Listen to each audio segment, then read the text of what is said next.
Muy buenos días, bienvenidos hoy 21 de abril del 2025 a una nueva emisión de TVV en conexión por TVV Network, escuchado por Éxito 107.1 FM en Miami en HD2. En el día de hoy, 21 de abril, es el día de San Anselmo de Canterbury, monje benedictino, fundador de la teología escolástica y doctor de la Iglesia. En el calendario lunar de Enrico Mariani tenemos para el día de hoy la luna menguando en Acuario, la luna de las sorpresas, la luna de las innovaciones. Esta luna es propicia para todo lo que tiene que ver con la tecnología, el mundo de la computación, de la cibernética, y como decíamos es la luna de las sorpresas y también la luna de los amigos. Luna menguante en Acuario, Sol en Aries, ya estamos aquí con el Sol en, el Sol ya está en Tauro, ciertamente, Sol en Tauro para este 21 de abril del año 2025. Y las efemérides, el 21 de abril del año 753 a.C., Rómulo funda la ciudad de Roma con la oposición de su hermano Remo, al que asesina. Y es la fecha inaugural de la ciudad de Roma. El 21 de abril de 1898, Estados Unidos le declara la guerra a España tras aprobar esta declaración el Congreso. Y el 21 de abril de 1914 comenzó la invasión de Estados Unidos a Veracruz, en México. El día de hoy estamos dando inicio a un ciclo especial que vamos a llevar a lo largo de la semana, aquí en Conexión. Casi que podríamos bautizar este ciclo como En Conexión con la Historia. Hemos querido voltear la mirada al pasado para entender el presente de lo que estamos viviendo en los Estados Unidos. Estados Unidos con sus vecinos, con el mundo. Nuestra mirada recorrerá hitos importantes, así como personajes importantes. También hablaremos de formas de gobierno y de cómo entender, a través de una mirada aguda, a sus atributos, qué clase de futuro estamos construyendo. Hoy analizamos las relaciones de los Estados Unidos, con Rusia, con Canadá, con México y con el resto del mundo, así como su rol en alianzas internacionales de defensa y colaboración. Vale la pena volver la mirada porque a veces encontramos que, estando en el presente, vivimos el pasado, un ciclo que no muere. Vamos a comenzar con las relaciones entre Estados Unidos y Rusia. Vamos a ir a Moscú para encontrarnos con una persona muy estimada por este programa, como lo es la socióloga e historiadora Elena Bogusch. Elena, muchísimas gracias por atendernos en este programa especial en el día de hoy. Gracias, buenas tardes. ¿Cuándo comienza, si yo le pido que usted me defina la relación entre Estados Unidos y Rusia, qué lejos en la historia se iría usted para dar una relación? Muy lejos, a la época del emperador Pedro I al siglo XVII, que tuvo encuentro en Londres con William Penn, que fue uno de los fundadores de las colonias británicas, que después del estado de Pensilvania, y también hay que recordar que en el siglo XIX Rusia también empezó a colonizar América. Rusia, cuando hubo la guerra por la independencia, Rusia declaró neutralidad armada, es decir, no apoyó a Inglaterra en la lucha contra sus colonias. Y durante la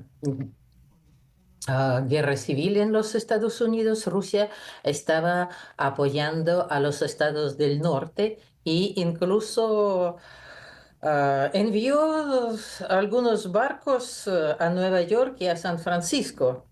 Entonces, Rusia tiene relaciones con los Estados Unidos más de 2 siglos y las relaciones diplomáticas desde el año 1809. Así que es una historia muy larga Muy con larga. muchos altibajos.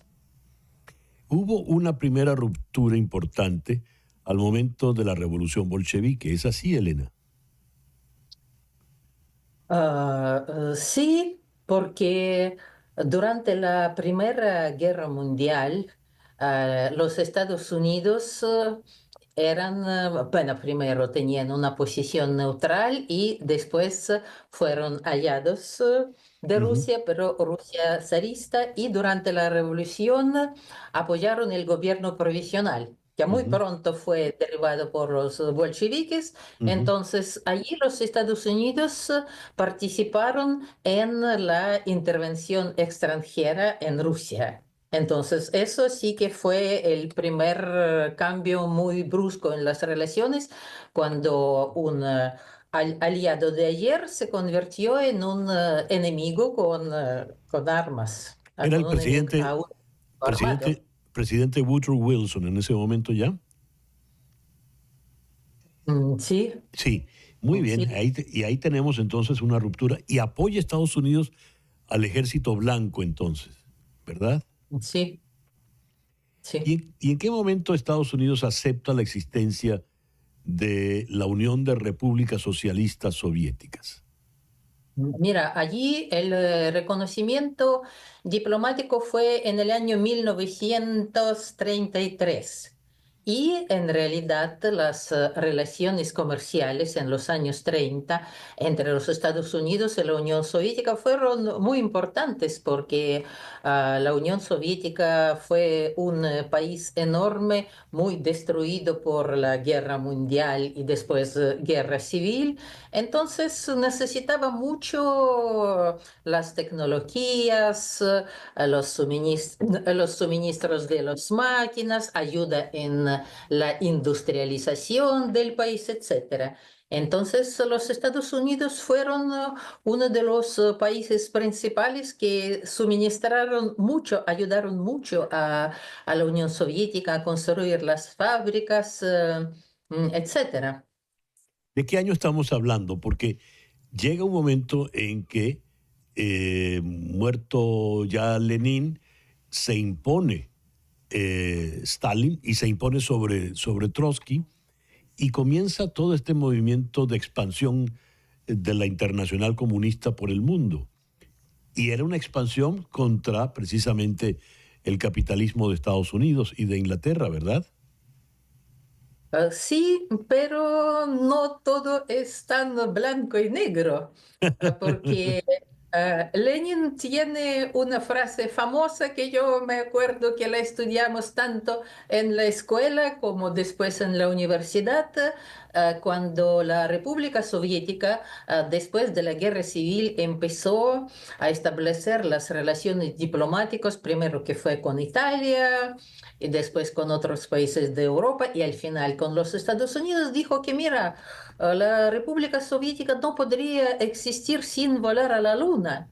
Ujú. Entonces debe tener algún tipo de relaciones con los países capitalistas. Entonces sí fueron bastante pragmáticas estas relaciones en los años 30 y con mucha ayuda económica con los consejeros, etcétera.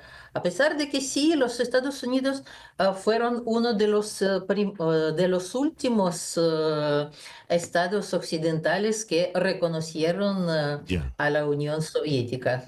Vamos a hacer una pausa, Elena. Y al regreso vamos a hablar ya entonces de la Segunda Guerra Mundial y lo que vino después, la Guerra Fría. Ya regresamos en este especial de En Conexión.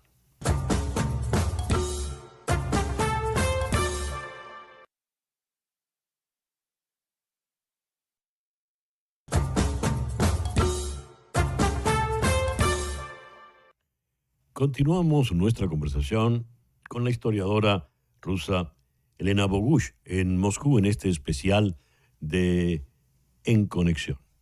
Elena, estamos en la Segunda Guerra Mundial. Rusia, la Unión Soviética es parte de los aliados y al finalizar la Guerra Mundial, el ejército rojo, el ejército soviético, es el que entra en Berlín.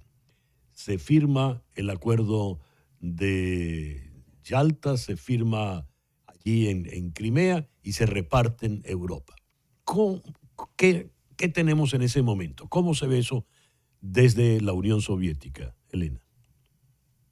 Bueno, desde la Unión Soviética, si hablamos sobre aquella época, esto fue como un triunfo de la Unión Soviética en la Segunda Guerra Mundial, que en la Unión Soviética se llamaba la Gran Guerra Patria, no se llamaba la Ujú, Segunda Guerra Mundial. Se suponía que era una guerra especial, bueno, de hecho una guerra existencial para la Unión Soviética. Y la ayuda de los Estados Unidos y otros países occidentales sí se reconocía, pero así no se destacaba mucho. Siempre contaban de que, por ejemplo, los norteamericanos enviaban conservas de carne ujú, y los soldados soviéticos comiéndolos los llamaban segundo frente. Porque los aliados de la coalición anti-Hitler estaban ujú, prometiendo a Rusia abrir el segundo frente a Europa y se demoraban, se demoraban y se demoraban. Y de hecho lo abrieron cuando se dieron cuenta que si no lo hacen, el ejército rojo puede llegar hasta La Mancha, etcétera. sí. Entonces, después en Yalta, claro que en la época soviética no se llamaba esto la repartición del mundo como se Ujú, llama ahora, pero decían que sí, esto fue un acuerdo justo donde los países de Europa Occidental tuvieron la libertad de escoger la vía socialista, etcétera, etcétera.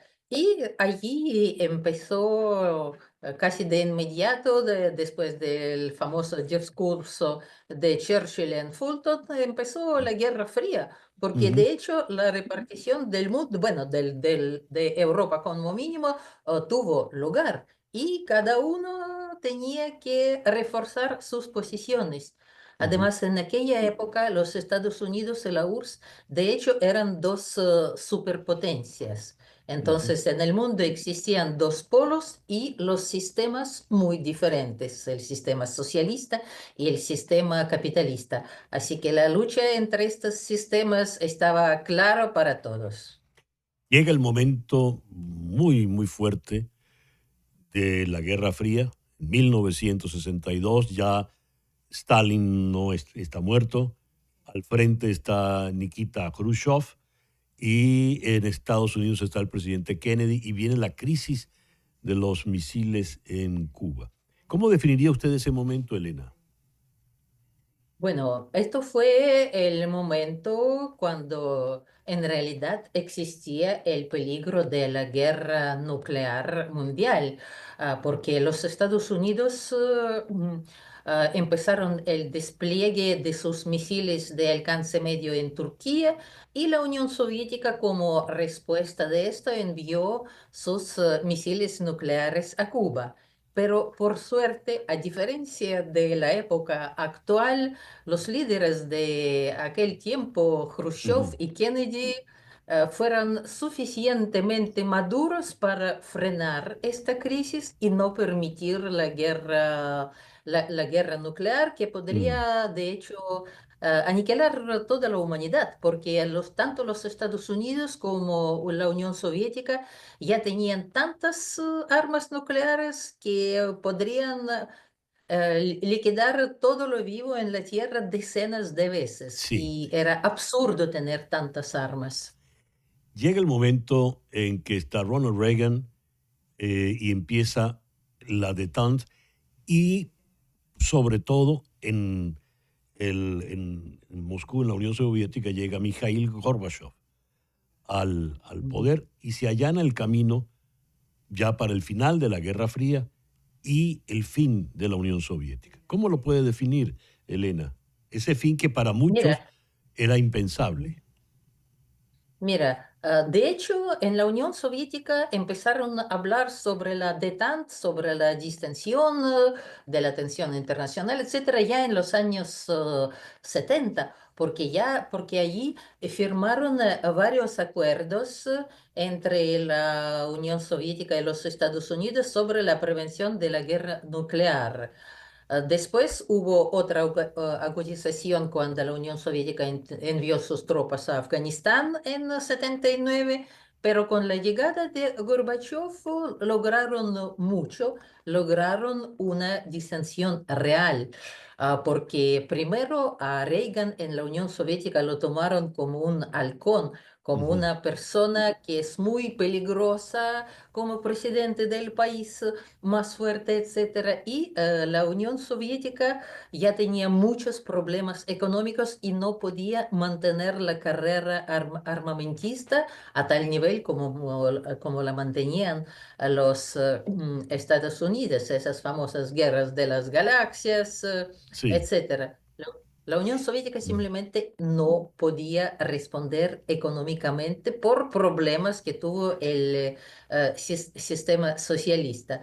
Así que Ya. cuando se derrumbó la Unión Soviética, por lo que hemos leído mucho después de aquella época, tanto los Estados Unidos como otros países occidentales estaban muy preocupados por la descomposición de un país tan enorme y Sí. que las armas nucleares pueden quedarse en en varios países que eran las Ujú. repúblicas soviéticas.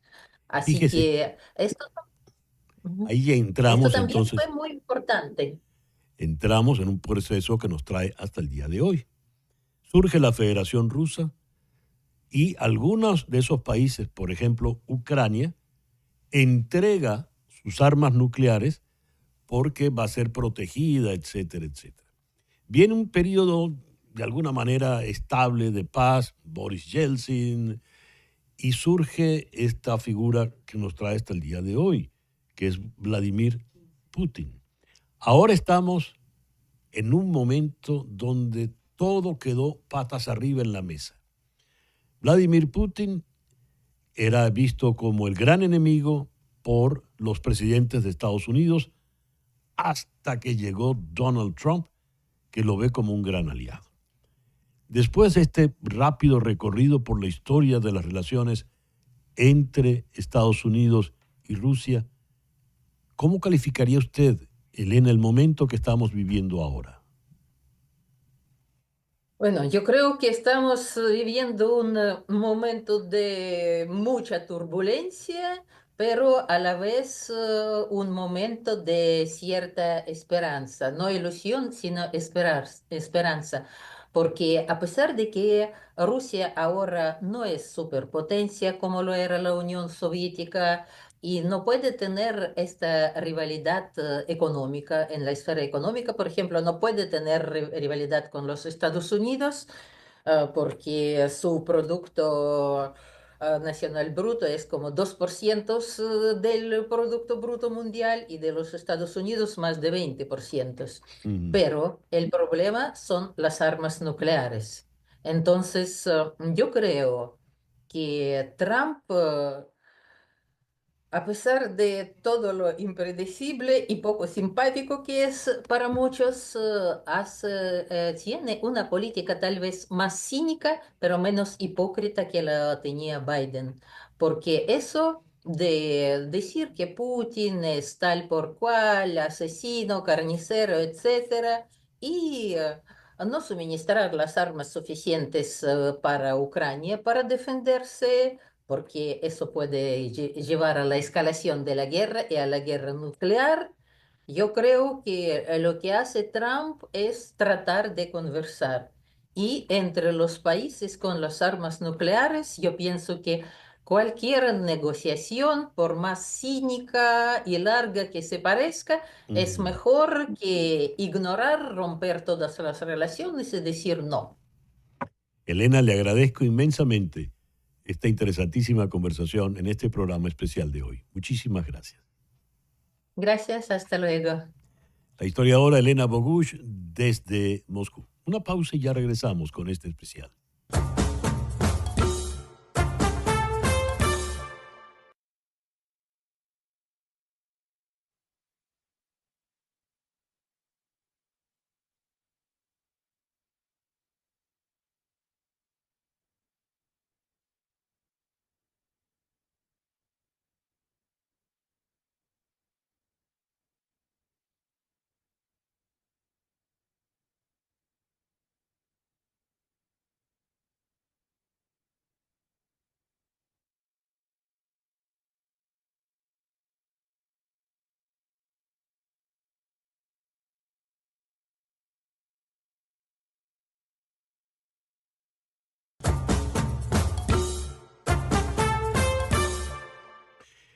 Y continuando con este programa especial de En Conexión sobre las relaciones de Estados Unidos con el mundo, vamos a ocuparnos ahora de las relaciones históricamente de Estados Unidos con Europa. Para abordar esto, vamos a conversar con el profesor Joan López Alegre, profesor de la Universidad del Abad Oliva, CEU, en Barcelona, España. Él fue asesor de la vicepresidencia del Parlamento Europeo entre el 2009 y el 2014. Joan, muchísimas gracias por atender nuestra invitación a este programa especial del día de hoy. ¿Qué tal? Buenas tardes, ¿cómo estáis? Pues muy bien. A ver, ¿cómo podrías calificar de entrada lo que han sido las relaciones entre Estados Unidos y Europa? No nos vayamos muy lejos, yo creo que llegar al Pacto de Versalles en 1919 puede ser ya un comienzo bastante lejano, pero a partir de allí pareciera que habiendo un océano de por medio, Estados Unidos ha estado como muy, muy presente en Europa. ¿Cómo lo ves, Joan? Hay un momento de eclosión de la relación entre Estados Unidos y Europa, que es efectivamente a partir de la implicación de Estados Unidos en la Primera Guerra Mundial y el papel decisivo que juega Estados Unidos en la victoria aliada, por lo tanto, de Francia e Inglaterra, a la que finalmente se suma en el último momento Italia, contra el régimen del Kaiser, en aquel momento era Alemania, y el imperio austrohúngaro. Estados Unidos tuvo en la Primera y la Segunda Guerra Mundial un papel parecido en Europa, porque llegó tarde, pero fue decisivo en la Primera Guerra Mundial, y llegó tarde, pero fue decisivo en la Segunda Guerra Mundial, porque es evidente que sin el esfuerzo logístico, de sacrificio humano, de valor y de dinero en Normandía, y con todo el esfuerzo de Eisenhower, Patton, etcétera, Europa pues, podría no haber ganado la Segunda Guerra Mundial. Y es evidente también que a partir de ahí empieza una relación de dependencia entre Europa y Estados Unidos. Yo creo que el término fundamental, César, que podemos utilizar es el de dependencia. A Ujú. partir de lo que Churchill llama el telón de acero, la división de Europa en dos bloques, el bloque del este y el bloque occidental. En realidad, Europa, tanto militar como económicamente, a partir del Plan Marshall y a posteriori, depende absolutamente de los Estados Unidos. Un ejemplo evidente es la Realpolitik, que en el fondo aplica, y a Eisenhower como presidente, ya que estoy aquí en España, estableciendo relaciones con España a cambio de la implantación de bases que siguen estando actualmente aquí, en Rota, en Morón y cerca de Madrid, como bases de los Estados Unidos, para que Estados Unidos tenga lugares desde donde operar militarmente, no solo hacia el interés americano, sino también en defensa en ese momento del mundo libre que representaba Europa Occidental. Por lo tanto, durante más de medio siglo, Europa ha sido subsidiaria militar y económicamente de los Estados Unidos, y eso es lo que ahora está terminando. Y estás hablando, Joan, de Europa como un todo, aunque no existía Comunidad Europea, no existía la Unión Europea, ni mucho menos. En el caso español es sintomático que, por ejemplo, el exilio republicano apostaba a la victoria aliada porque significaría la salida de Franco y representó exactamente lo contrario.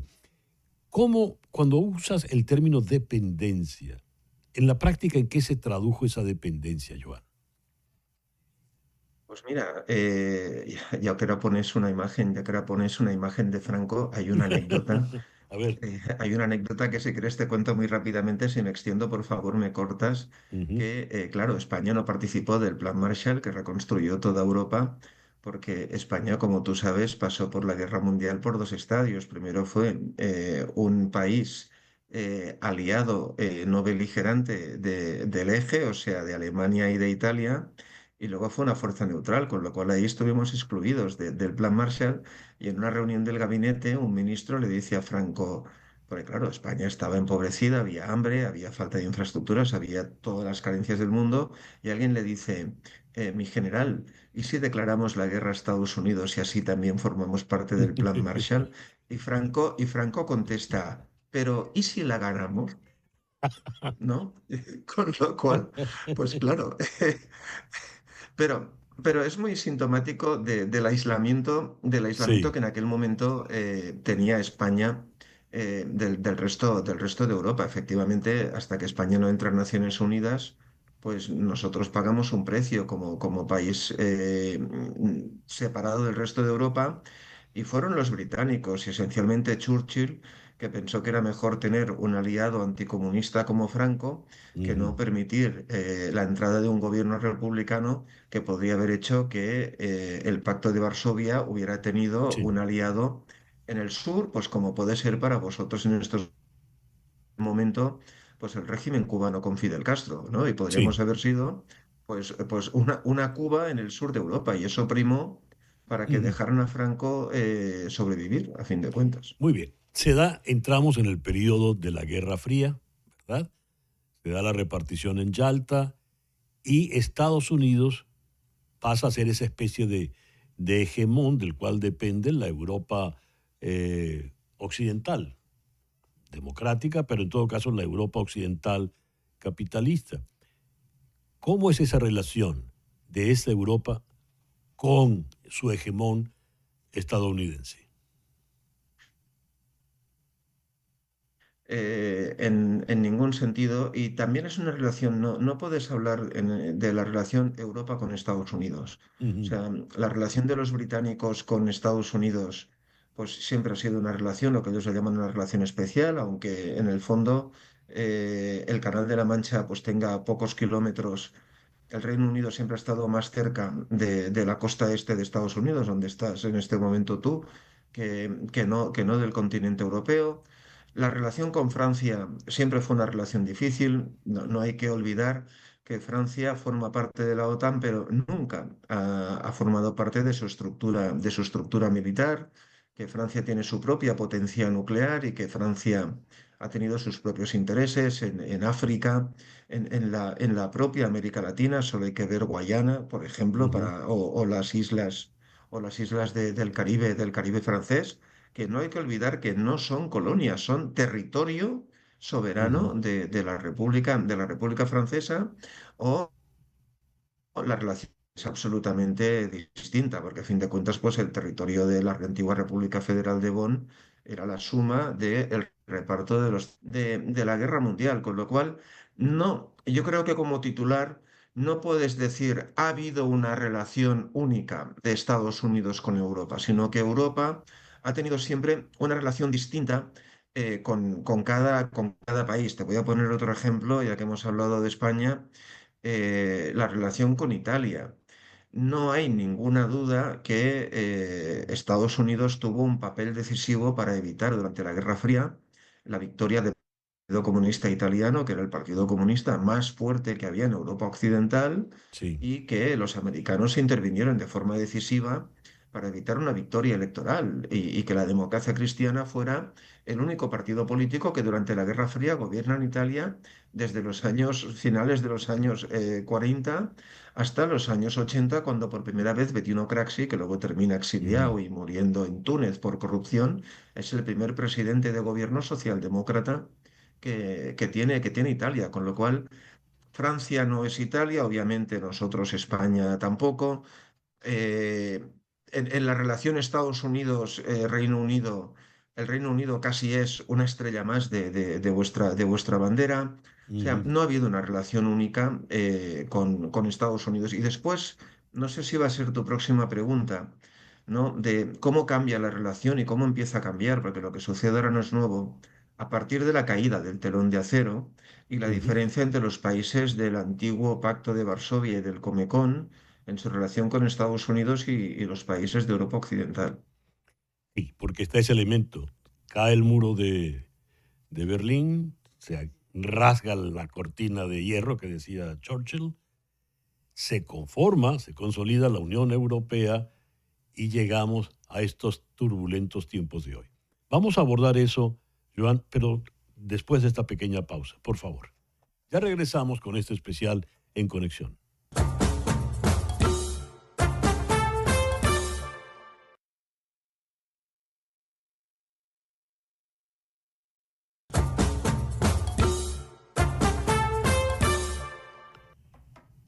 Continuamos en este especial de En Conexión, la relación entre Estados Unidos y Europa, vista con cierta perspectiva histórica, con el profesor Joan López Alegre. Joan, llegamos a los tiempos contemporáneos, se acabó la Guerra Fría, surgió la Unión Europea y Estados Unidos seguía allí como el gran padre protector, hasta que, puntos suspensivos, ¿en dónde estamos? Bueno, la caída del muro de Berlín supone en el fondo un reverdecimiento, una relación distinta entre una parte de Europa con Estados Unidos y la otra. Esto, si me permites una comparación, si quieres un poco tonta o frívola, es como una relación de pareja.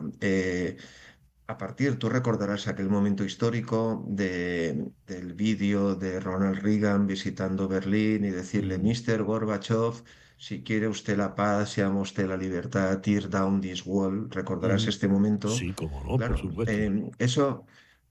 eso que en el fondo es la continuación de también la visita de 20 años antes de John Fitzgerald Kennedy, Ujú, también a Berlín, y aquella frase de Ich bin Berliner que tuvo tanta broma por lo de que ujú, también era un pastelito, si tú te ujú, acuerdas, en aquel momento. Pero la relación con Europa del Este es una relación de un matrimonio recién formado. Europa del Este, Hungría, Rumanía, Polonia, la República Checa en aquel momento, Václav Havel en Chequia, Lech Walesa en Polonia, ven a los norteamericanos como un elemento decisivo de la victoria, de lo que Fukuyama le llamó el fin de la historia, ¿no? sí. De la Ujú, victoria del capitalismo frente al comunismo. En ujú, cambio, la relación de Europa Occidental es una relación que viene de la Segunda Guerra Mundial, que por lo tanto lleva 40 años de matrimonio, si me permites ujú, la comparación, y que está mucho más desgastada. Y que hay además decisivo, que es a medida que se acelera la integración europea, empieza el recelo de los países del este. ¿Por qué Budapest, por qué Varsovia, por qué Praga no son tan favorables a la integración con Bruselas como lo son París, Berlín, Roma o Madrid? Porque en realidad estas capitales del este han vivido durante todo el tiempo, desde la Segunda Guerra Mundial hasta 1989, bajo la bota de Moscú, y tienen una profunda desconfianza de que ahora aparezca otra capital extranjera, por mucho que ujú, sea Bruselas, la que les diga lo que tienen que hacer. Y por lo tanto, esos países inicialmente les gusta mucho la relación con Estados Unidos, los ven como sus liberadores, recelan de Bruselas, pero claro, poco a poco, a medida que Estados Unidos actualmente ahora pues habla con Putin de tú a tú, pues claro, estos países también empiezan a recelar de la relación con los norteamericanos. No había ninguna duda en 1990 o en el 2000 de que en caso de que los rusos invadieran Letonia, Estonia o Lituania, Estados Unidos intervendría en defensa de esas repúblicas bálticas, pero en cambio yo creo que hoy ni tú ni yo sí, de que en que el ejército ruso pusiera un pie en Vilnius, el ejército americano hiciera nada para defender la independencia de Lituania. Y ujú. eso lo sabemos tú y yo, toda la gente que nos está viendo y toda la gente que vive en Europa del Este. Y eso va a causar un perjuicio en la percepción que la opinión pública en estos antiguos países del Comecon o del Pacto de Varsovia tienen sobre los Estados Unidos, pero también los millones de personas que especialmente viven en San Petersburgo o en Moscú, que es donde puede haber más focos de oposición o de crítica a Putin, dejarán de ver a Estados Unidos como un valor refugio para Ujú. pasarlo a ver casi como un traidor. Y esa imagen es algo que puede afectar a la reputación de Estados Unidos sin duda en esta parte del mundo. Ya a manera de conclusión, Joan, ¿hacia dónde nos encaminamos entonces? Bueno, a mí me gustaría pensar que en el fondo la historia es cíclica, ¿no? Ahí Ujú, quizás me sale el alma de licenciado en historia, y Estados Unidos vive épocas que se cierra en sí misma, y eso pues lo hemos vivido en muchos momentos de la historia, y vive épocas en cambio en las que lidera el mundo, y eso pues lo venimos viendo prácticamente en el... Quizás ahora Estados Unidos vive un momento de cierre, pero yo sigo pensando que Estados Unidos, que por mucho que sea una potencia tecnológica, una potencia militar, también es un país que tiene, como todos, sus debilidades. En realidad, aunque Europa sea hoy menos fuerte que hace una década, los norteamericanos, si efectivamente quieren seguir liderando el mundo, no están en condiciones de mantener un frente contra China, un frente contra Rusia y un frente contra nosotros. Ujú. Nosotros quizás nunca hemos sido un aliado en pie de igualdad, porque no lo hemos sido, pero yo creo que Europa sí acabará siendo un socio necesario para el mantenimiento de la libertad política, del libre comercio en el mundo. Y por lo tanto, le guste a Trump o no, le guste la administración americana o no, le guste a los muchos europeos que hoy son antinorteamericanos. Aquí hay mucho Sí. antinorteamericano en el continente europeo. Ujú. Yo creo que somos países condenados a entendernos, continentes, perdón, a los Estados Unidos y Europa. Y eso ahora podrán pasar 2, 3, 4, 5 años, pero no podemos vivir uno de espaldas al otro. Juan, muchas gracias por estas reflexiones en este programa especial de hoy. Gracias. El Para profesor, vosotros, un abrazo. el profesor Joan López Alegre desde Barcelona. Una pausa y ya regresamos con este especial.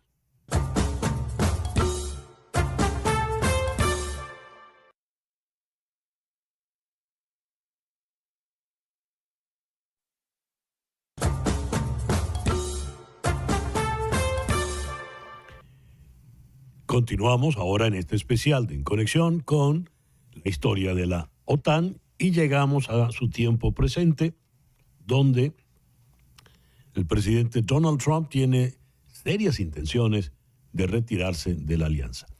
¿Qué tenemos hoy por hoy, Francisco, y a dónde podemos ir?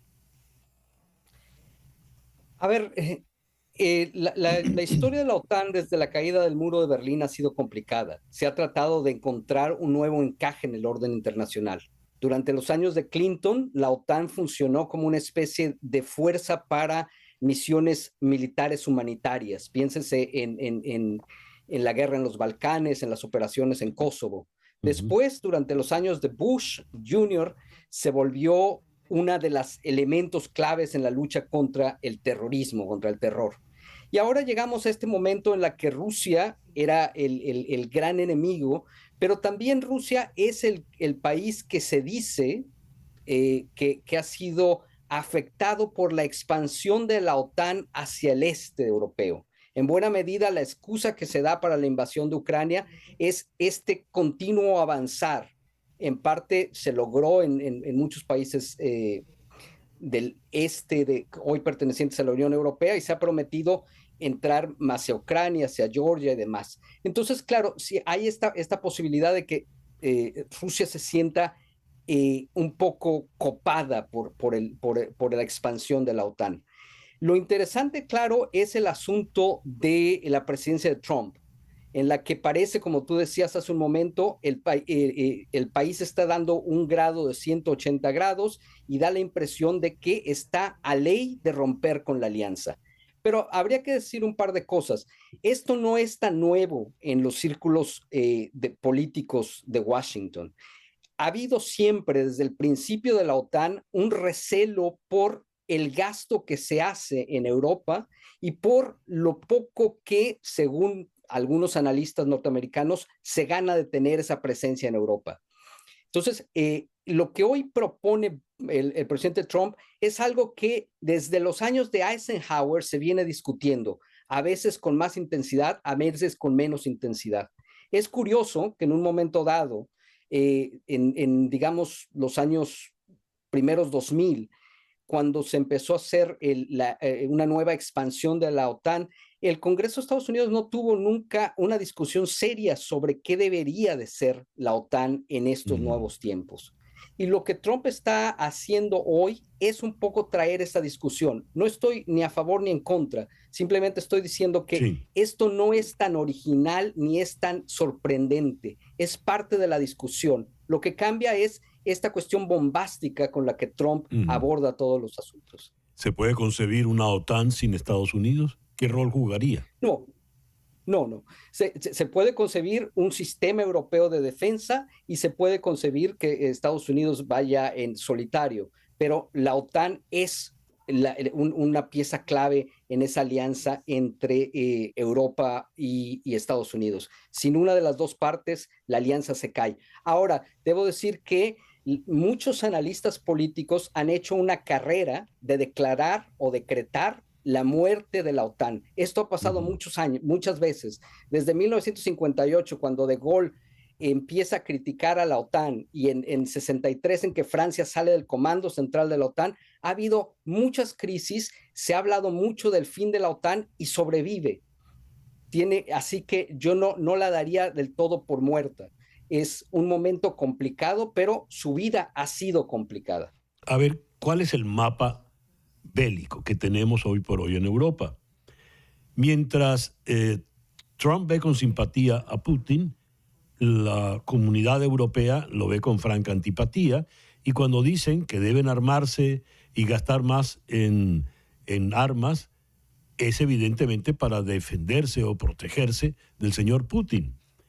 ¿Cómo queda ese mapa ahora? ¿Es Putin versus Europa, aliado de Estados Unidos? Esa carambola tan extraña, tan impensable, unos años atrás, ¿es posible? Es posible, pero igual yo creo que esto hay que esperar. Es fácil decretar eso, pero la negociación va a ser compleja y todavía no acaba. Ahora, recordemos, por ejemplo, que hacia los años de Clinton, en los finales de los 90, se barajó incluso la posibilidad de que Rusia fuese parte de la OTAN. Y llegó a haber principios de negociación al respecto. Entonces, yo creo que tenemos que ser prudentes, tenemos que esperar. Los negociadores son muy son buenos para esconder sus cartas, y en ese sentido es difícil hoy decretar el futuro exacto de lo que va a pasar con la OTAN y con lo que va a pasar geopolíticamente. Ahora, es evidente que tiene que encontrarse un nuevo encuadre entre Rusia, Estados Unidos y la comunidad europea. De momento la cosa no está funcionando, y ya esto no viene de Trump, viene de mucho antes. Con Trump muchas de estas cosas salen y se vuelven muy presentes, pero estas son conversaciones que se venían dando de tiempo atrás. Francisco, te agradezco mucho estas reflexiones en el programa de hoy. Muchas gracias. Francisco Carballo es profesor en la Universidad de Londres, desde donde nos habló. Hacemos una pequeña pausa y ya regresamos con este especial de En Conexión.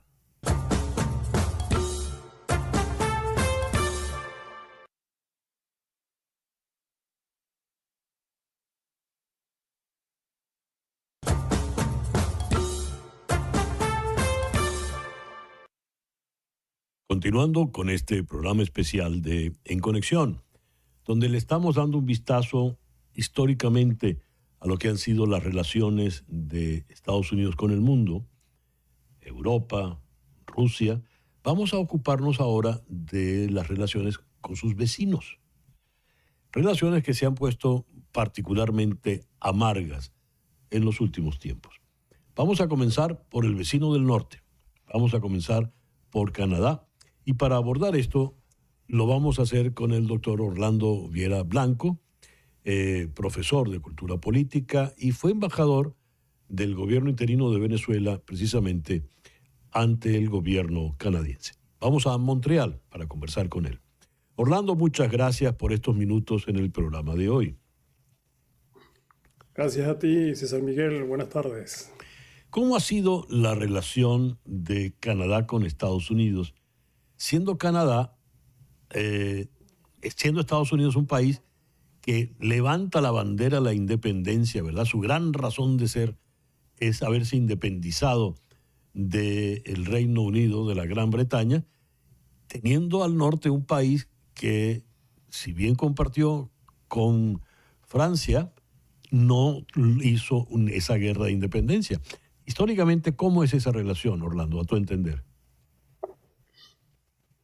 Bueno, básicamente es una relación que obedece mucho a la diplomacia de paz, a la horizontalidad de la sociedad canadiense. que como bien lo has dicho, logró sus procesos de independencia, si me apuras, relativamente hace poco, en 1867, con la Confederación Británica o la Ley de la Confederación de Oro, logra su independencia. Y recientemente, más recientemente, con la Ley Patriota, su autonomía legislativa. Te estoy hablando de 1982. Es a partir, en consecuencia, del siglo XXI, donde empieza a consolidarse realmente una relación comercial, una relación de intercambio institucional con Estados Unidos, que siempre ha sido muy alineada, que siempre ha sido muy integrada, desde materias como el comercio, ambiente, uso de espacios aéreos, en fin. Ha sido una relación, además para Canadá, dejo comentarte que el 73% de los productos que se exportan de Canadá van a Estados Unidos, y esto representa 1/3 del Producto Interno Bruto de Canadá. Han estado muy alineados siempre en temas de conformación de alianzas para la protección del orden público internacional. Han participado conjuntamente en la defensa de la Primera y de la Segunda Guerra Mundial. Han participado en otras avanzadas en defensa del mundo occidental. De tal manera que, en conclusión, una vez que Canadá logra su plena independencia del Reino Británico, ha sido Estados Unidos realmente el país hermano con quien ha mantenido una fuerte relación cultural, política, económica. ¿No ha habido ningún momento con alguna discrepancia importante, con alguna diferencia grave que haya podido marcar algún rumbo distinto? Alguna vez con la Revolución Tranquila, lo llaman la Revolución Tranquila de los 60, con René Lévesque a la cabeza, todo este proceso, digamos, de independencia de la provincia de Quebec, de nacionalismo, obviamente fue generando una serie de cambios en la estructura misma de Canadá, lo que es la nacionalización de la energía de Hidro-Quebec. Esto fue generando algunos ruidos sobre realmente lo que podría ser la convivencia de Canadá de cara a un proceso separatista de Quebec que lo vivió en 1995. Pero no recuerdo yo, a partir de estos eventos, que haya habido ningún tipo, digamos, de inconveniente, ni arancelario, ni de intercambio con Estados Unidos. El NAFTA, que es un acuerdo de libre comercio entre Canadá, México y Estados Unidos, igualmente ha sufrido de modificaciones y ciertamente de algunas modificaciones en materia arancelaria, pero, te repito, siempre ha sido una frontera bastante abierta y bastante, digamos, estable en términos históricos. Además, culturalmente, citaste el elemento cultura. Ha habido una relación, digamos, amable, empática entre los dos países. Por ejemplo, pensando en los términos de la música popular, tienes Cohen, tienes Johnny Mitchell, tienes Diane Kroll, tienes tantos exponentes canadienses que en Estados Unidos son tomados como propios, ¿verdad? ¿Es así, Orlando? Absolutamente, y muchos de estos artistas, qué bueno que lo mencionas, por ejemplo, Cohen y su Aleluya, ¿no? Se han convertido realmente en parte misma de la cultura norteamericana, el proceso de integración en todo sentido, energético. La provincia de Alberta ha venido generando por décadas un intercambio de petróleo y un intercambio comercial con los Estados Unidos muy, muy cercano. Debo recordarte que la autonomía de las provincias, las 7 provincias canadienses, les presta a ellos una suerte, digamos, igualmente de independencia en su trato con Estados Unidos. De manera que cada provincia no solamente es Canadá en su conjunto, sino que cada provincia tiene un giro propio en sus relaciones con Estados Unidos, desde British Columbia, donde tenemos allí Vancouver, pasando por Alberta, continuando con Quebec, Ontario, Nueva Escocia. Todas han ido generando en lo que producen y en lo que igualmente intercambian culturalmente un intercambio muy abierto con Estados Unidos. ¿Hay migración importante de Canadá hacia Estados Unidos? no solamente inmigración, sino que hay todo un régimen diferente que facilita, por ejemplo, la posibilidad de trabajar de un canadiense en Estados Unidos, mientras que otros deben agotar visas más complejas en materia de inversión o en materia de certificación de trabajo o en materia de patrocinio. Un nacional canadiense puede rápidamente optar por una visa de trabajo en Estados Unidos, casi que automáticamente por razones, digamos, de emplazamiento económico por un año renovable. De tal manera que ese es un punto igualmente que siempre ha estado muy abierto. En el intercambio están los early birds o los winter birds, que también viajan normalmente desde el invierno y pasan temporadas hasta 6 meses en Canadá en una situación, digamos, bastante flexible. Orlando, siendo entonces una relación histórica tan cordial, tan empática, tan lubricada, tan bien llevada, ¿por qué entonces el presidente Donald Trump sugiere que esa inmensidad de país que es Canadá, que es bastante más grande que el territorio de los Estados Unidos, se convierta en el Estado 51? Pero la respuesta, por favor, al regreso a esta pequeña pausa. Ya regresamos.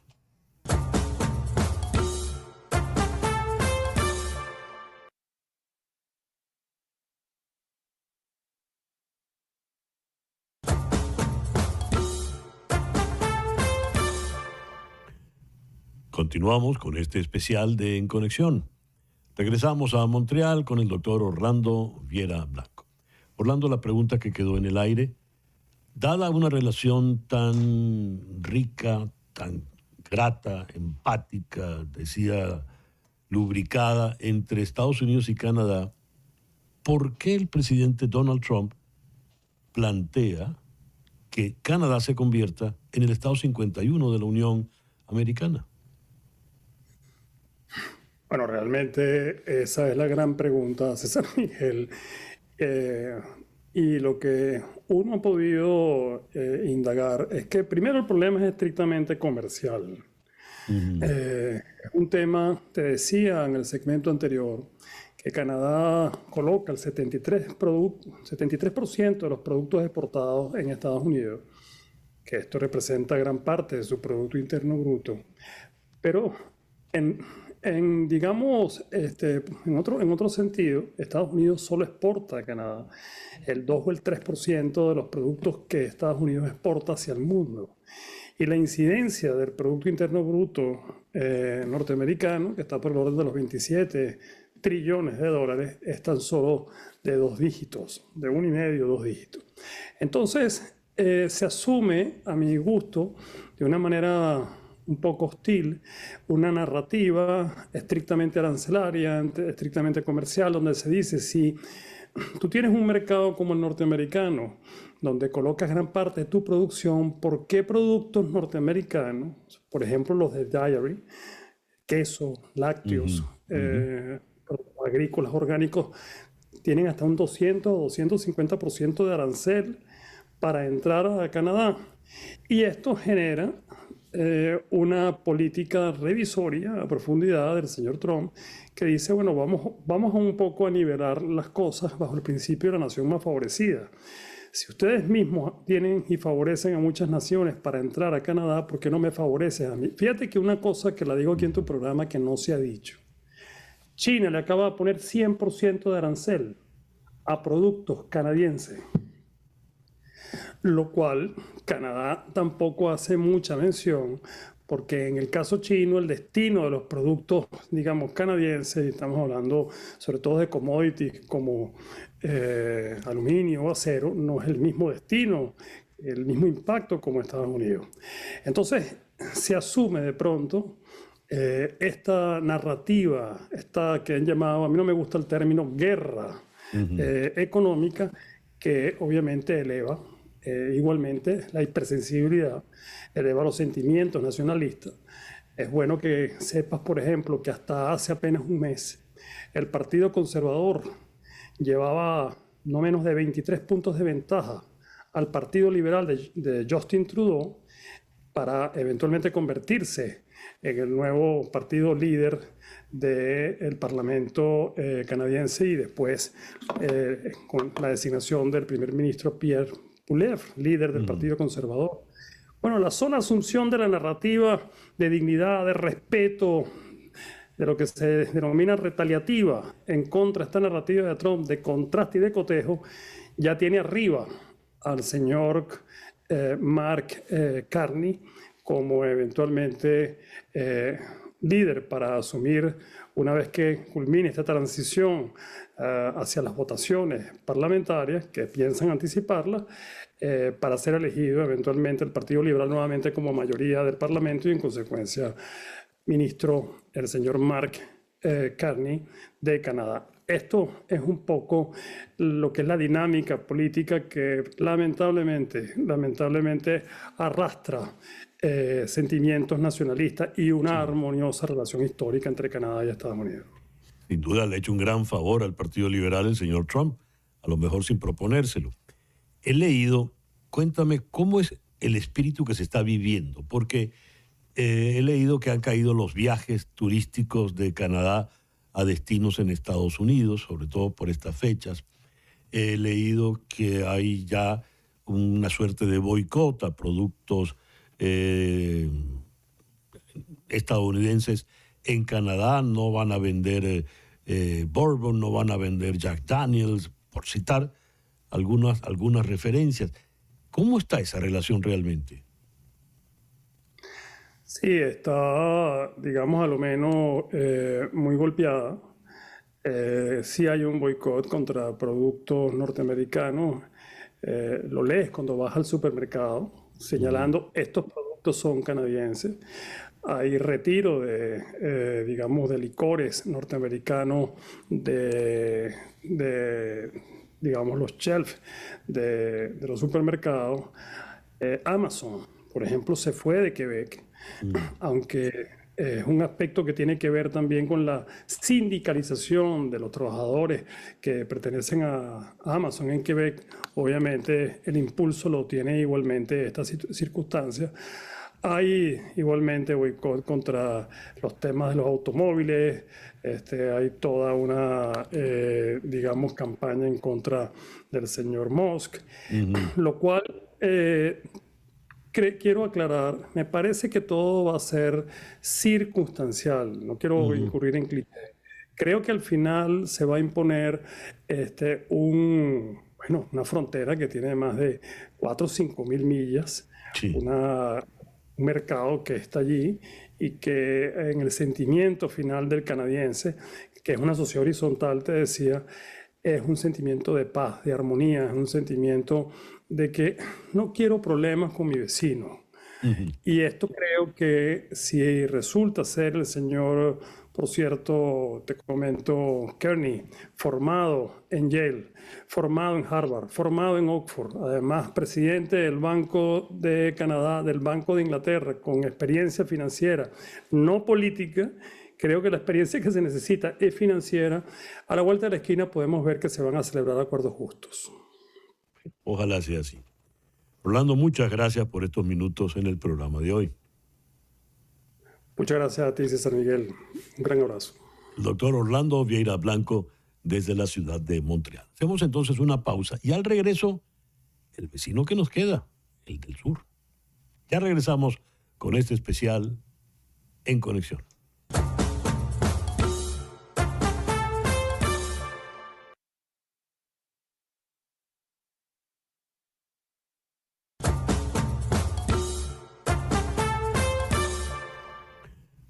Continuamos con este especial de En Conexión.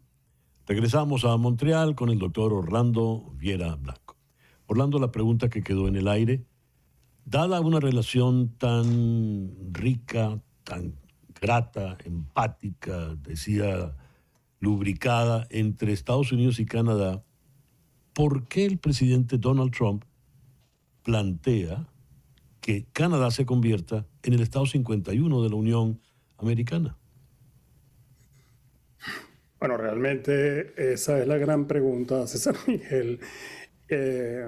Y lo que uno ha podido indagar es que primero el problema es estrictamente comercial. Es un tema, te decía en el segmento anterior, que Canadá coloca el 73% de los productos exportados en Estados Unidos, que esto representa gran parte de su Producto Interno Bruto.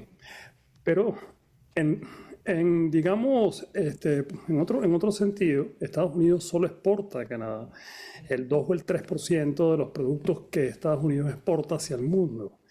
Y la incidencia del Producto Interno Bruto norteamericano, que está por el orden de los 27 trillones de dólares, es tan solo de 2 dígitos, de 1,5, 2 dígitos.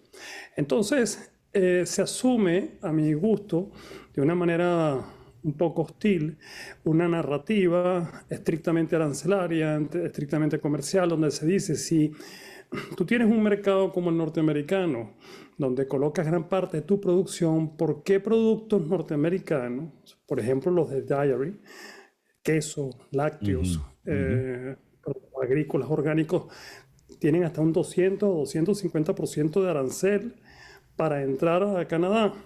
Y esto genera una política revisoria a profundidad del señor Trump, que dice, bueno, vamos un poco a nivelar las cosas bajo el principio de la nación más favorecida. Si ustedes mismos tienen y favorecen a muchas naciones para entrar a Canadá, ¿por qué no me favorecen a mí? Fíjate que una cosa que la digo aquí en tu programa que no se ha dicho. China le acaba de poner 100% de arancel a productos canadienses, lo cual Canadá tampoco hace mucha mención, porque en el caso chino el destino de los productos, digamos, canadienses, estamos hablando sobre todo de commodities como aluminio o acero, no es el mismo destino, el mismo impacto como Estados Unidos. Entonces se asume de pronto esta narrativa, esta que han llamado, a mí no me gusta el término guerra económica, que obviamente eleva igualmente la hipersensibilidad, eleva los sentimientos nacionalistas.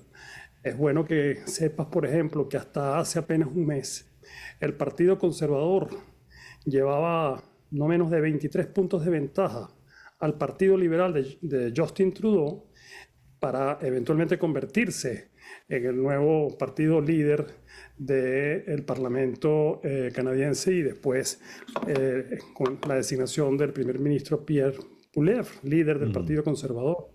Bueno, la sola asunción de la narrativa de dignidad, de respeto, de lo que se denomina retaliativa en contra de esta narrativa de Trump, de contraste y de cotejo, ya tiene arriba al señor Mark Carney como eventualmente líder para asumir, una vez que culmine esta transición hacia las votaciones parlamentarias, que piensan anticiparlas, para ser elegido eventualmente el Partido Liberal nuevamente como mayoría del Parlamento, y en consecuencia ministro el señor Mark Carney de Canadá. Esto es un poco lo que es la dinámica política que lamentablemente arrastra sentimientos nacionalistas y una armoniosa relación histórica entre Canadá y Estados Unidos.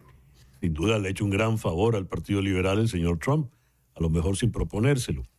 He leído, cuéntame cómo es el espíritu que se está viviendo, porque he leído que han caído los viajes turísticos de Canadá a destinos en Estados Unidos, sobre todo por estas fechas. He leído que hay ya una suerte de boicot a productos estadounidenses en Canadá. No van a vender Bourbon, no van a vender Jack Daniels, por citar algunas referencias. ¿Cómo está esa relación realmente? Sí, está, digamos, a lo menos muy golpeada. Sí hay un boicot contra productos norteamericanos. Lo lees cuando vas al supermercado, señalando estos productos son canadienses. Hay retiro digamos, de licores norteamericanos digamos, los shelves de los supermercados. Amazon, por ejemplo, se fue de Quebec, aunque es un aspecto que tiene que ver también con la sindicalización de los trabajadores que pertenecen a Amazon en Quebec. Obviamente el impulso lo tiene igualmente esta circunstancia.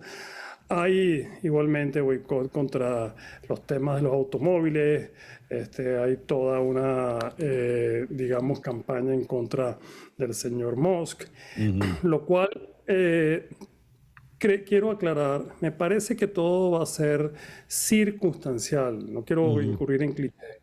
Creo que al final se va a imponer una frontera que tiene más de 4 o 5 mil millas, Sí. un mercado que está allí y que en el sentimiento final del canadiense, que es una sociedad horizontal, te decía, es un sentimiento de paz, de armonía, es un sentimiento de que no quiero problemas con mi vecino.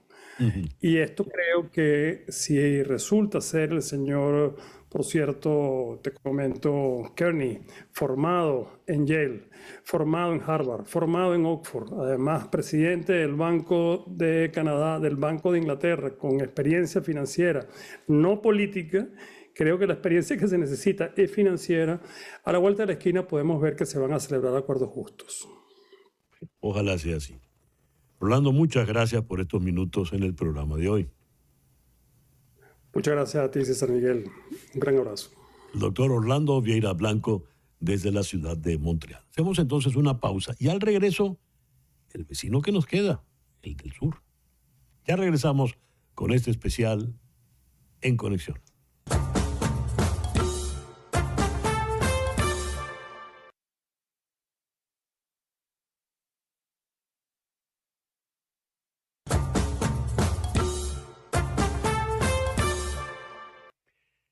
Y para cerrar este programa especial, luego de haber conversado sobre esas relaciones tan diáfanas y gratas que ha tenido históricamente Estados Unidos con su vecino del norte, Canadá, ha sido pues prácticamente lo contrario con el vecino del sur, con México. Vamos a ocuparnos de esa otra relación.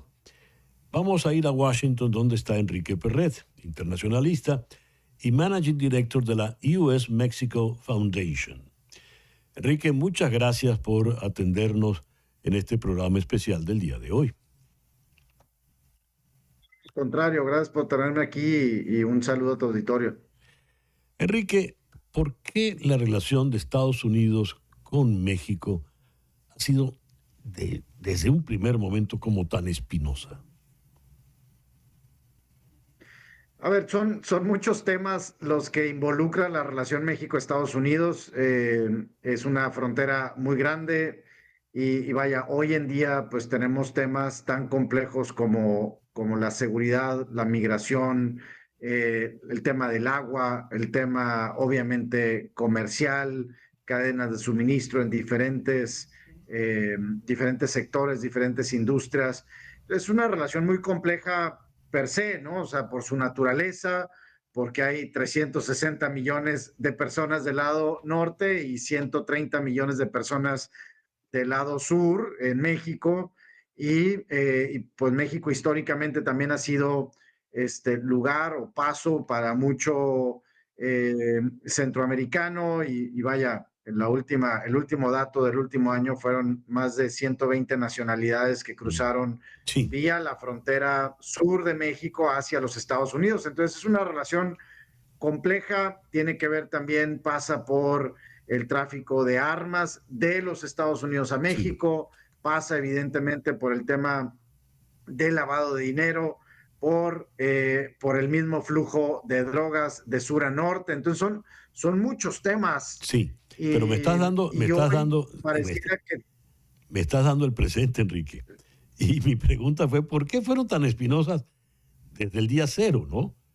Porque vamos a llegar a todo este enredo, esta complejidad de la cual has dado un brochazo muy, muy elocuente.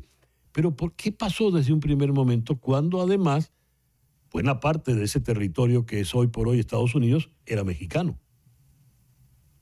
Bueno, a ver, ahí sí nos tendríamos que remontar a 200 años atrás. Hay un libro muy interesante que habla de esta vecindad o de esta relación México-Estados Unidos y cómo fue pasando de ser pues solamente enemigos en algún momento, evidentemente con esa pérdida de territorio, con una invasión de Estados Unidos a México en su momento, y luego pasó a ser pues vecinos incómodos, ¿no? Vecinos distantes, le llamaba el libro, y luego pasar a ser pues socios comerciales, y hoy en día podríamos decir pues que incluso familia, ¿no? Entonces ha habido muchas etapas muy complejas. Hay familias que viven en los Estados Unidos que dicen, bueno, la frontera nos cruzó, no necesariamente nosotros cruzamos la frontera, como veíamos en el mapa, pues en el territorio de Texas, de Nuevo México, de Arizona, de California, etcétera.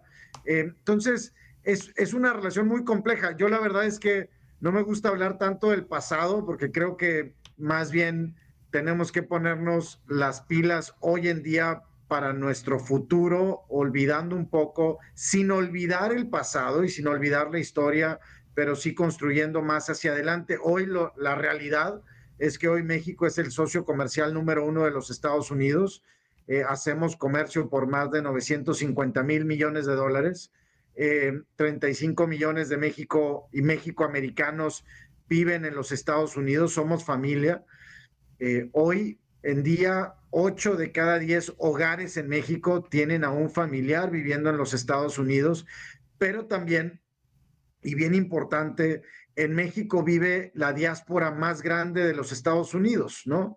Viven cerca, el censo dice que 1.2 millones de personas, creemos que son mucho más americanos los que viven en México, o al menos tienen en México su segunda residencia en ciudades como Mérida, San Miguel de Allende, Ajijic, Los Cabos, Cancún, etcétera, etcétera. Son pues más de 1.2, creemos que mucho más que eso, que viven en México. Entonces es un destino también para el americano, no solamente es la relevancia de Estados Unidos para México, sino la relevancia de México para los Estados Unidos.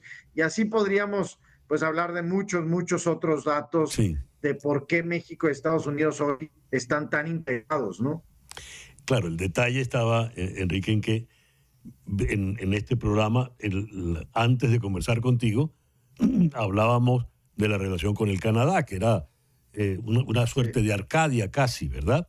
Y nunca en Canadá dijeron tan lejos de Dios y tan cerca de Estados Unidos, frase que sí se oye y es parte del léxico político mexicano.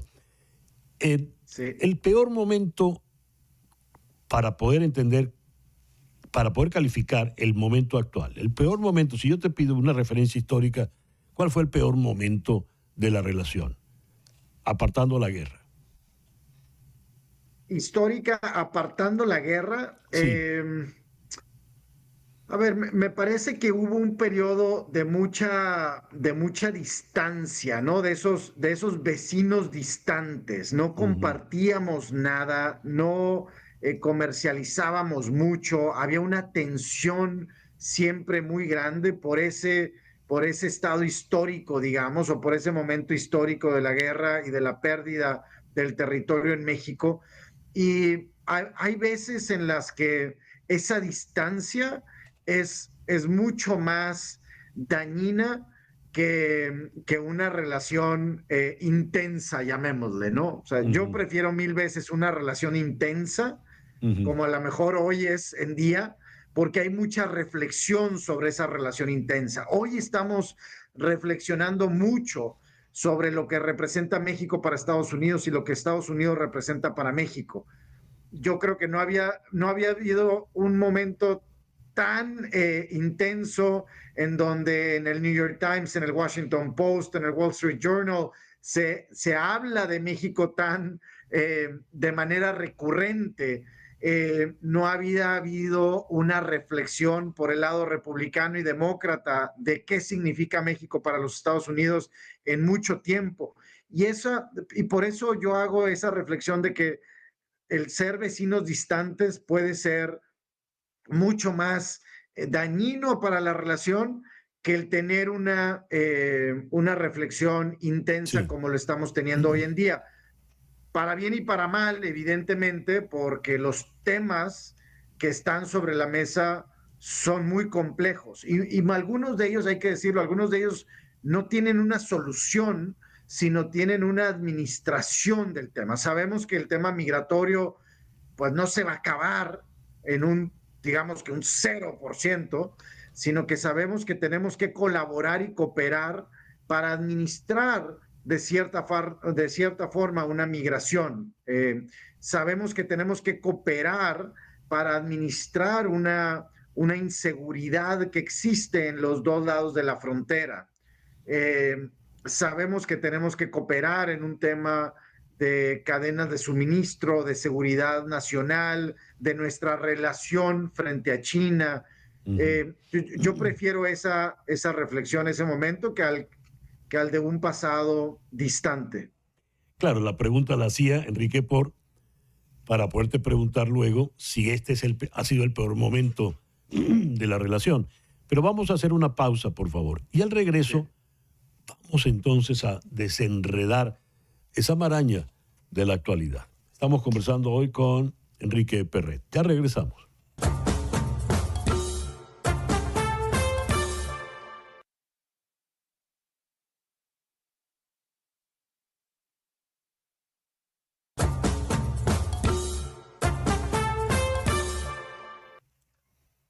Regresamos a la ciudad de Washington con Enrique Perret de la US Mexico Foundation.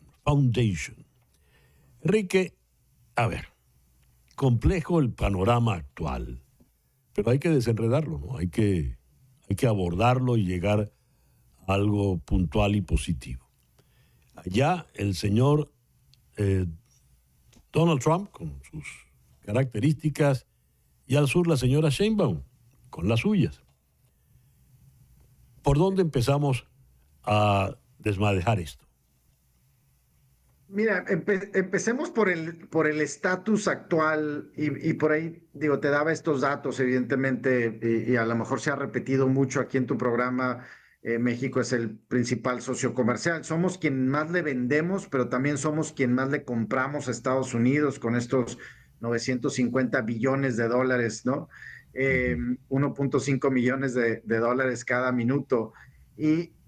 Pero el tema es, bueno, ese es el estatus actual. Llegamos ahí a través de un tratado con el que ya cumplimos pues 30 años, ¿no? De 1994, y que ha tenido sus altibajos y que fue renegociado hace 8 años, firmado hace 6 años por el propio presidente Donald Trump, que dijo además que era el tratado de libre comercio trilateral más importante del mundo, pero que hoy está también en juego con otros factores, como es el caso de China. Hay un digamos, un question mark ahí sobre la relación Estados Unidos con China y también México con China, que tenemos que llegar a algún acuerdo en los próximos meses. Pero hay otros factores que me hacen, al menos a mí, pensar que no es ni de cerca el peor momento en la relación México-Estados Unidos. Al contrario, ¿no? Podemos pensar desde el Mundial de Fútbol del próximo año, que por primera vez va a ser en 3 países vecinos, México, Estados Unidos y Canadá. La Liga de Fútbol binacional que hoy existe ya por tercer año consecutivo, el Leagues Cup. El tema cultural, hoy en los Estados Unidos hay probablemente más taquerías que pizzerías en cualquier esquina. Hay una, como decíamos, una diáspora americana en Estados Unidos, hay una diáspora mexicana en los Estados Unidos. Hay muchas instituciones, digamos, también que comparten muchas reglas del juego. La parte institucional probablemente es la más fuerte ahorita, desde los tratados de agua, la relación entre las ciudades fronterizas y los estados fronterizos, el propio Tratado de Libre Comercio, el NATBANC en San Antonio, etcétera, etcétera.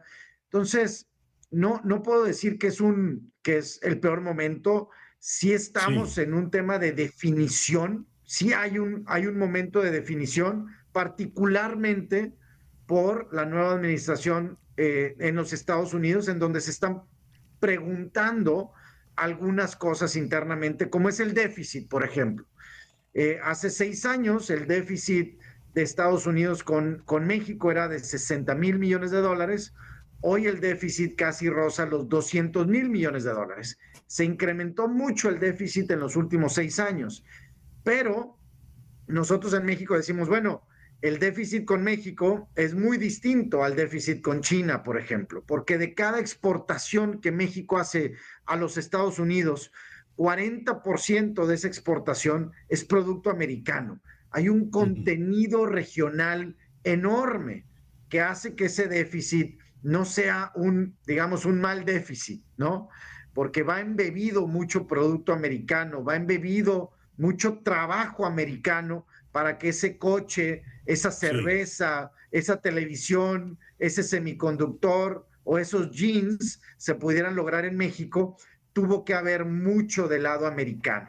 Y eso es el caso que estamos haciendo. Ese es el caso que hoy en día, y es el caso que la presidenta Sheinbaum ha venido haciendo, me parece que de manera bastante estratégico, frente pues a una voz que es la de Donald Trump y de una Casa Blanca pues complicada, ¿no? Y compleja, ¿no? Y me parece que esa relación hasta el día de hoy, y hay que decirlo así, hasta el día de hoy, ha funcionado más esa estrategia que la de otros países, como es el caso de Canadá o de la Unión Europea o de Colombia o del propio China, ¿no? México ha logrado ganar un terreno mayor que estos otros países, ha ganado voluntad en Washington, ha ganado, creo que oídos en la Casa Blanca, pero también sabemos que eso puede cambiar en cualquier momento, ¿no? Fíjate, Enrique, hay algo interesante. En un primer momento, desde el primer gobierno del señor Trump, todo se reducía a un muro. El México, al parecer, era un problema que se resolvía con un muro. El muro, hoy por hoy, ya no se discute. Yo creo que nadie está hablando del muro, ni siquiera Donald Trump. El famoso muro que, por cierto, nunca se construyó realmente, ¿no? Se ha pasado a una etapa, entonces, más densa, más compleja, donde hay otra realidad que es la que ha permeado en todo esto. ¿Qué tanta habilidad le atribuyes a la señora Sheinbaum en esto? Porque ciertamente ella lo ha manejado distinto de los otros homólogos en este caso. ¿Qué le ves? Mira, y puesto que lo podemos comparar con otros jefes de Estado, es por lo que podemos decir que sí ha sido la presidenta Sheinbaum muy hábil, principalmente en sus respuestas y en su forma de comunicación con el presidente Donald Trump. Casi todo ha sido evidentemente por llamada telefónica y la presidenta ha puesto sobre la mesa ciertos datos, ciertos hechos que hacen ver que México se está moviendo digamos que en el camino indicado, ¿no? Como es el tema de la migración, es claro, es evidente que los números hoy de cruces indocumentados de México hacia Estados Unidos han caído probablemente ya cercanos al 90%. Tiene que ver con muchos factores, pero sí México ha contribuido mucho en eso. También, por ejemplo, hay un dato que me parece que a la Casa Blanca le hizo mucho clic, digamos, hay mensajes, hay íconos que sabemos que al presidente Donald Trump le hacen sentido. Hay otros, como en el caso del primer ministro Trudeau, que cuando habló él dijo que había un riesgo existencial para Canadá si Estados Unidos imponía aranceles, y eso a Donald Trump le hizo clic en el otro lado. Si Canadá tenía un conflicto existencial por 25% de tarifas que Estados Unidos le iban a poner, entonces Canadá se tenía que volver un estado de la Unión Americana. O sea, un simple hecho, un simple dicho se convirtió en una forma ya de ver las cosas para Donald Trump frente a Canadá muy complicada.